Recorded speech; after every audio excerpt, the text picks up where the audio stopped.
हम अपने इस वाले वीडियो में पढ़ेंगे मांग की वक्र का ढलान ऋणात्मक क्यों होता है। आप यहाँ देख रहे हैं कि यह एक डिमांड कर्व है, ये एक डिमांड कर्व है जो कि नेगेटिवली स्लोप्ड है। तो ऐसा क्यों? बेसिकली हम कहना क्या चाह रहे हैं, हम ये कहना चाह रहे हैं कि जब किसी चीज का, किसी भी ऑब्जेक्ट का प्राइस गिरता है तो उस वस्तु को अधिक खरीदा जाता है। ये एक नॉर्मल ऑब्जर्वेशन है, नॉर्मल फैक्ट है, और हम आज इसी फैक्ट के बारे में बात करने वाले हैं कि ऐसा क्यों होता है। और इसी फैक्ट का दूसरा नाम दिया गया है कि मांग वक्र का ढलान ऋणात्मक क्यों होता है, why demand curve slopes downward. ये ऋणात्मक ढाल वाली क्यों है? तो सबसे पहला जो फैक्टर है वो है राशमान सीमांत उपयोगिता का नियम, law of diminishing marginal utility. ये कहता है कि when we go on consuming a product, each successive unit gives lesser amount of satisfaction। जैसे आप किसी चीज को ज्यादा से ज्यादा यूज करते जाते हैं तो हर अगला यूनिट आपको कम सेटिस्फैक्शन देता है। अगर हर अगला यूनिट कम सेटिस्फैक्शन दे रहा है, कम यूटिलिटी दे रहा है, तो ऑब्वियसली आप उसके लिए प्राइस भी कम देना चाहिएगा। इसका क्या मतलब है कि आप तभी खरीदने के लिए रेडी होइएगा जब उसकी कीमत कम हो जाए। बेसिकली अगर वन कमोडिटी केस में इक्विलिब्रियम का कंडीशन डिस्कस करें मार्जिनल यूटिलिटी अप्रोच से, तो वो होता है MUX divided by P of X equals MUM। Marginal utility of good X divided by price of good X equals marginal utility of money, जिसको कि कांस्टेंट माना जाता है। अब यहाँ पर मैंने एक शेड्यूल लिया है, उसमें क्या है कि क्वांटिटी दिखा रहा है कि अगर आप पहला यूनिट ले रहे हैं तो उससे आपको मार्जिनल यूटिलिटी 10 यूनिट मिल रहा है, टोटल यूटिलिटी 10 हो गया। दूसरे में आपको मार्जिनल यूटिलिटी 8 का मिला, टोटल 18। तीसरे में मार्जिनल यूटिलिटी 6, टोटल 18 प्लस 6 24। चौथा लिए marginal utility 4 unit, total utility 28। इसी तरीके से पांचवा लिए तो उसमें मार्जिनल यूटिलिटी 2, टोटल यूटिलिटी 30।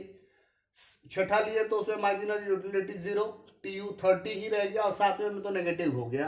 तो बेसिकली क्या है कि हर अगला यूनिट आपको कम सेटिस्फैक्शन जनरेट करके दे रहा है।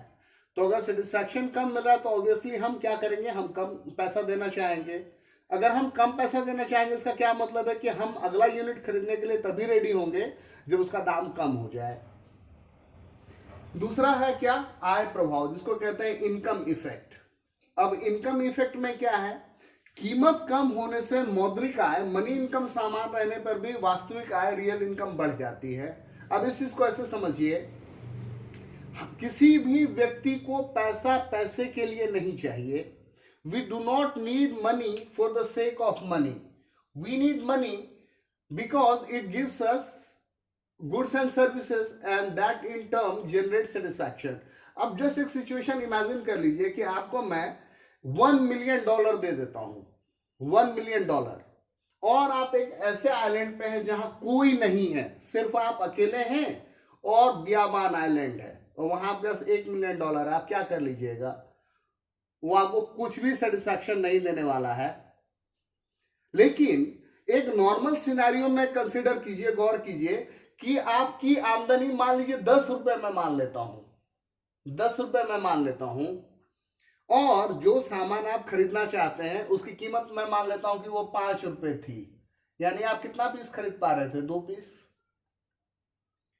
मनी इनकम को 10 रुपया ही रख लीजिए, मनी इनकम आपका सेम रह गया, लेकिन वो सामान सस्ता हो गया और अब वो सामान 2 रुपए का है। आप कितना पीस खरीद पा रहे हैं? 5 पीस। यानी क्या हुआ कि वस्तु की कीमत अगर घट जाती है, 5 से 2 हो गई, तो उसका क्या मतलब है कि आपका मनी इनकम तो सेम है, लेकिन आपका रियल इनकम यानी आपकी परचेजिंग पावर बढ़ गई। आपकी परचेजिंग पावर 2 से 5 हो गई, यानी आप क्या करेंगे? आप ज्यादा खरीद सकते हैं, आप ज्यादा खरीदेंगे। थर्ड क्या है? प्रतिस्थापन प्रभाव, सब्स्टिट्यूशन इफेक्ट। सब्स्टिट्यूशन इफेक्ट का क्या मतलब है? जस्ट एक सिनेरियो कंसीडर कीजिए कि कोई व्यक्ति जो है वो चाय पीता है या कॉफी पीता है। अब हम ये मानते हैं कि कॉफी जो है वो 200 रुपए किलो हो गया, पहले मान लीजिए 1000 रुपए किलो था, अभी कॉफी 200 रुपए किलो हो गया। कॉफी पाउडर, बाकी इंग्रेडिएंट तो चाय और कॉफी में सेम ही रहता है, वही दूध चीनी पानी डालना है। तो क्या होगा, कॉफी अगर सस्ती हो गई तो जो चाय पीने वाले हैं वो क्या करेंगे, कॉफी की ओर शिफ्ट कर जाएंगे। भैया चाय पत्ती है 300 रुपए किलो और कॉफी पाउडर है 200 रुपए किलो, तो चाय क्यों पीना, तो कॉफी पे शिफ्ट कर जाओ। या सेम एग्जांपल आप कोक और पेप्सी में भी ले सकते हैं कि आप कोक पीते थे और पेप्सी जो है वो क्या हो गया, पेप्सी जो है वो मान लीजिए 30 रुपीज में या 40 रुपीज में आपको दे रहा है, छोटी बॉटल आ रही है उसकी, वो अब सस्ती हो गई, वो अभी 20 रुपीज में ही आ रही है। तो क्या होगा, जो व्यक्ति कोक पी रहा है वो भी पेप्सी की ओर शिफ्ट कर जाएगा, यानी पेप्सी का डिमांड बढ़ जाएगा।